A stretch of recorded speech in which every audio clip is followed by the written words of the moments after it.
আমাদের স্থানীয় সরকার নির্বাচনের দিকে যাওয়া উচিত। আওয়ামী আমলে নির্বাচনগুলো আদালতে গিয়ে এক ধরনের বৈধতা নেওয়ার চেষ্টা করা হচ্ছে, নির্বাচনগুলোকে বৈধতা দেওয়ার চেষ্টা করা হচ্ছে। আমরা মনে করি যে এটা একটা বিশৃঙ্খলা তৈরি করবে। আওয়ামী আমলের সকল নির্বাচনকে কিন্তু আমরা ফ্যাসিবাদ বিরোধী সকল রাজনৈতিক দলই অবৈধ হিসেবেই ঘোষণা করেছি, অবৈধ হিসেবে আখ্যা দিই।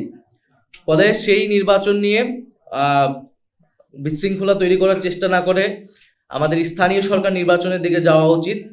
স্থানীয় সরকার নির্বাচনের মাধ্যমে নাগরিক যে দুর্ভোগ সেটিও আসলে দূর হবে। আমরা নির্বাচন কমিশন নিয়ে বলেছি, নির্বাচন কমিশনে আমাদের একটি কর্মসূচি ছিল। নির্বাচন কমিশন যে নিরপেক্ষতা, যে আস্থা, সেই আস্থাটা হারিয়েছে বলে আমরা মনে করছি। নির্বাচন কমিশন যদি সেই আস্থার জায়গায় ধরে রাখতে না পারে, তাহলে এই নির্বাচন কমিশনের পক্ষে একটা সুষ্ঠু নির্বাচন দেওয়া সম্ভব নয়। ফলে নির্বাচন কমিশনকে সেই আস্থার জায়গায় আসার চেষ্টা করতে হবে, অথবা তাকে দায়িত্ব ছেড়ে দিতে হবে বলে আমরা মনে করি।